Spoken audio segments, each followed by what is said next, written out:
안녕하세요. 주의 백성의 강건함을 위하여 매일 밥 짓는 목사 김태양입니다. 오늘의 말씀은 요한계시록 9장 13절에서 21절까지의 말씀입니다. 고집불통인 우리에게 여전히 말씀하시는 주님의 말씀입니다. 성경을 펼치십시오. 세 번 꼭 먼저 읽어주십시오. 하나님께서 오늘 말씀을 통해 저에게 정확하게 깨닫게 하신 것은 고집불통인 인생입니다. 여섯 번째 나팔 소리가 울립니다.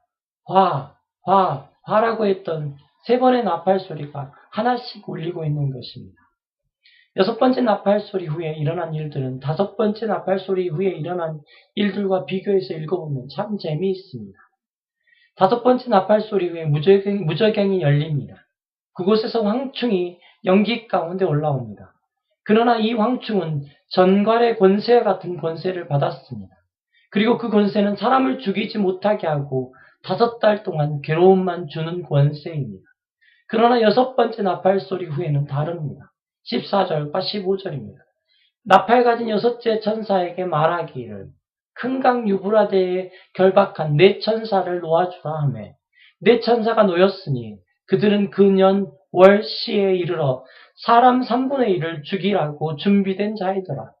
이제 괴로움을 주는 존재가 아니라 죽이는 존재입니다. 사람의 얼굴과 같은 황충이 아니라 마병대입니다. 그것도 2억이 넘는 마병대입니다. 황충의 소리가 병과 같은 말과 같은 그런 상황이 아니라 실제로 마병대입니다. 9장 9절입니다. 또 철호심경과 같은 호심경이 있고 그 날개들의 소리는 병과 많은 말들의 전쟁터로 달려 들어가는 소리 같으며 이제는 같은 것이 아니라 진짜입니다. 17절부터입니다. 이같이 환상 가운데 그 말들과 그 위에 탄 자들을 보니 불빛과 자줏빛과 유황빛 호심경이 있고 또 말들의 머리는 사자머리 같고 그 입에서는 불과 연기와 유황이 나오더라.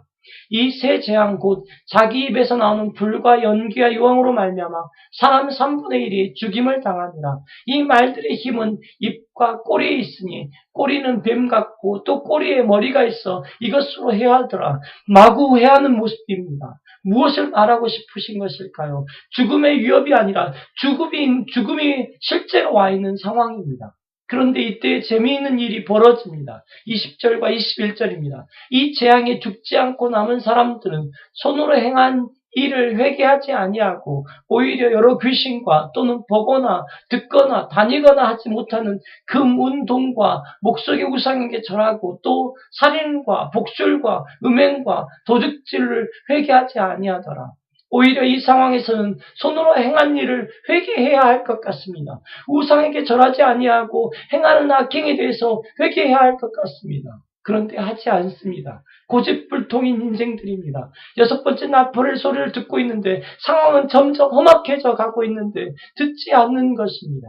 모든 사람이 죄를 범하였음에 하나님의 영광에 이르지 못하더니 로마서 3장 23절에 이 구절의 말씀이 이해되는 것 같습니다. 인생에게 임한 나팔 소리를 듣고도 여전히 고집불통인 인생들입니다. 안타까움이 있습니다. 그러나 더 경계해야 하는 것은 고집불통인 나입니다. 여섯 번째 나팔 후에 일어난 일들을 정리하면은 우상숭배와 악행입니다. 우상숭배와 악행입니다. 그런데 7교회 중 버가모, 두아디라, 사대교회의 모습을 정리해보면 이 문제를 정확하게 그 교회들이 가지고 있었던 것입니다. 요한계시록은 믿지 않는 사람들에게 주어진 글이 아닙니다. 아시아의 7교회 성도들에게 주어진 글입니다. 여전히 믿는다는 이름을 가지고 있지만 하나도 변화가 없어 보이는 우리를 향하여 쓰시는 글입니다. 발람의 교훈을 인정하고 이세벨의 문화를 걸어가면서 우상 숭배와 악행을 하고 있는 우리에게 쓰여진 글입니다. 주의 날이 다가옵니다. 회개합시다. 돌이킵시다. 여러분에게 하는 말들이 아니라 제 자신에게 하는 말입니다. 고집불통인 제 자신에게 하는 말입니다. 조금만 방심하면 중심은 어디로 가버리고 껍질만 남아버리는 화덩어리, 제 자신을 두고 하는 말입니다.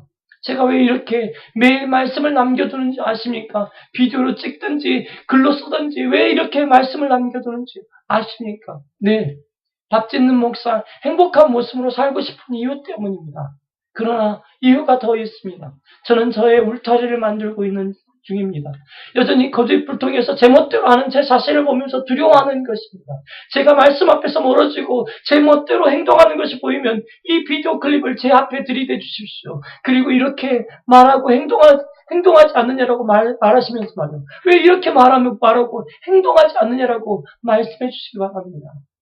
여전히 말씀하시는 하나님 앞에서 우리는 여전히 고집을 부리고 있는 것은 아닐까요? 질문해 봅시다. 수요일입니다. 폭설이 예상된 수요일입니다. 주의 백성들이여 주께로 돌아갑시다.